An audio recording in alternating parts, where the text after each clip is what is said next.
जय हिंद प्यारे दोस्तों, आपके अपने पसंदीदा चैनल सॉल्यूशन विद अजसर में बहुत बहुत स्वागत है। आज जीव विज्ञान के ब्लड यानी कि रुधिर के पार्ट 3 के भाग को देखेंगे, जो आपके एग्जाम के लिए बहुत ही मोस्ट इम्पोर्टेंट प्रश्न है, जो विगत वर्षों में पूछे गए प्रश्न हैं। तो आइए पहला क्वेश्चन देखते हैं। निम्न उपकरणों में से किसको रक्तचाप मापने के लिए प्रयोग में लाया जाता है? यह उपकरण है हाइड्रोमीटर है, जो वायुमंडल की आर्द्रता मापता है। यह लिखा है स्फेगनोमैनोमीटर। स्फेगनोमैनोमीटर से रक्तचाप मापने के लिए प्रयोग करते हैं। कह सकते हैं ब्लड प्रेशर पीपी मापने के लिए जो उपकरण प्रयोग में लाया जाता है उसका नाम है स्फेगनोमैनोमीटर। ये जो मैनोमीटर होता है, मैनोमीटर से अगर पूछ दिए कि मैनोमीटर से क्या मापा जाता है, यह गैसों का दाब मापने के लिए, जो गैसों का प्रेशर मापता है, गैसों का दबाव मापने के लिए हम प्रयोग करते हैं मैनोमीटर। हाइड्रोमीटर से किसका प्रयोग करते हैं? वायुमंडल की आर्द्रता मापने के लिए। वायुमंडल की आर्द्रता मापने के लिए हम प्रयोग में लाते हैं हाइड्रोमीटर। नेक्स्ट क्वेश्चन है, किसी व्यक्ति का रक्तचाप 140 mm ESG लिखा है, तो इसका मतलब कि ESG का क्या अर्थ होगा? ESG होता है पारा, या इसको बोलते हैं मरकरी। इसको बोलते हैं मरकरी है, मरकरी कहा जाता है पारा।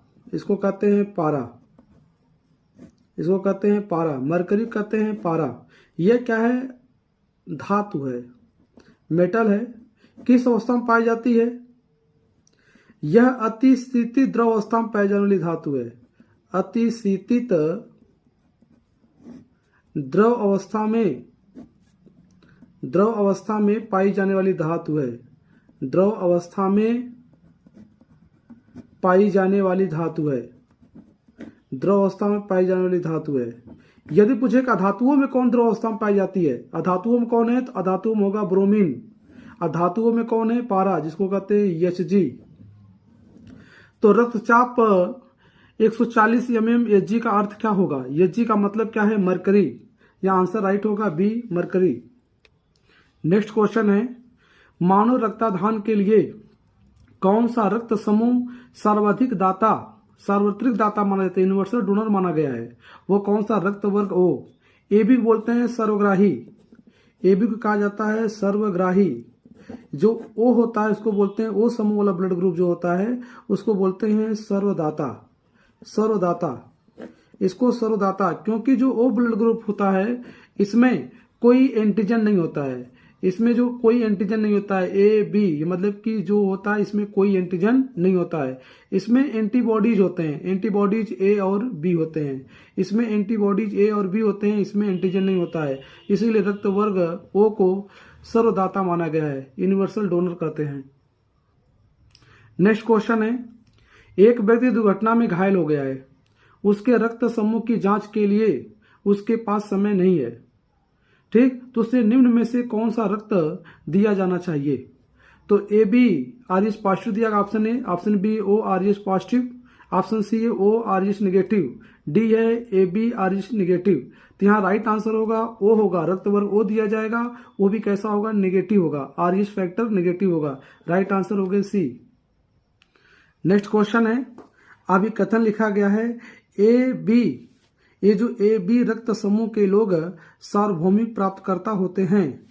इसका कथन लिखा गया है, आर है, रक्त समूह ए बी की लाल कोशिका में कोई एंटीजन नहीं होता है एवं इसलिए अन्य किसी रक्त समूह के साथ समूहन एलगुलेटेशन नहीं होता है। यहां देखा जाए तो जो कथन दिया गया है, ए बी रक्त समूह के लोग सार्वभौमिक प्राप्तकर्ता होते हैं, ये तो राइट है, ये इसका सही आंसर है। परंतु ये जो लिखा गया है कथन, ये इसका कारण जो है, ए बी की लाल कोशिकाओं में कोई एंटीजन नहीं होता है। इसमें तो एंटीजन होता है, ये गलत है, लेकिन इसका सही रूप से कथन को बैठा नहीं पा रहा है। इसलिए ये तो सही है, लेकिन आर उसका सही स्पष्टीकरण नहीं है, इसलिए परंतु आर क्या होगा? गलत होगा, सही से बैठा नहीं पा रहा। राइट आंसर होगा सी। नेक्स्ट क्वेश्चन है, निम्न में से कौन सा रक्त संचालन में मदद करता है? कौन सा ऐसा ब्लड है जो रक्त संचालन में मदद करता है? लिम्फोसाइट है, एरिथ्रोसाइट, मोनोसाइट, रक्त प्लेटलेट्स है। लिम्फोसाइट है, यहां आंसर होगा लिम्फोसाइट। लिम्फोसाइट जिसको बोलते हैं लसिका। एरिथ्रोसाइट जिसको बोलते हैं आरबीसी, बायोलॉजिकल नाम इसका है एरिथ्रोसाइट। और मोनोसाइट डब्ल्यूबीसी की सबसे बड़ी कोशिका जो मानी गई बिम्बाणु माना गया वो कौन है? मोनोसाइट्स है। यह रक्त प्लेटलेट्स हैं। तो राइट आंसर होगा लिम्फोसाइट। नेक्स्ट क्वेश्चन है, हृदय को रक्त का संभारण करने वाली धमनियां कहलाती हैं, उसे क्या कहते हैं? ग्रीवा धमनी कहते हैं, ऑप्शन ए। ऑप्शन बी हृदय धमनियां हैं।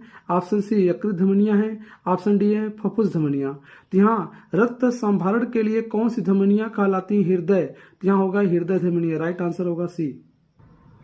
नेक्स्ट क्वेश्चन है, निम्नलिखित पर विचार कीजिए। कथन दिया गया है कटे स्थानों से रक्त प्रवाह रोकने के लिए फिटकरी का उपयोग किया जाता है। यानी कई स्थान पर कट गया है, कहीं चोट लग गई है, अगर उसको रक्त को बहते हुए रक्त को रोकने के लिए हम फिटकरी का प्रयोग करते हैं। ये तो राइट है। यहाँ देखते हैं, कारण इसका है आर, रक्त एक कोलाइडी विलयन है। अगर बोलते हैं रक्त एक कोलाइडी ऋणात्मक विलयन होता है, लेकिन यहाँ बोला गया रक्त एक कोलाइडी निकाय है, सिस्टम है जिसमें ऋण आवेशित कोलाइडी कण होते हैं। राइट है। फिटकरी के एल्युमिनियम आयन की स्कंदन की शक्ति अधिक होती है, ये भी राइट है। अतः रक्त स्कंदित हो जाते हैं, जम जाते हैं। राइट है। तो यहाँ पर राइट आंसर होगा ए और आर दोनों सही है। आर ए का सही स्पष्टीकरण व्याख्या करता है। राइट आंसर होगा ए।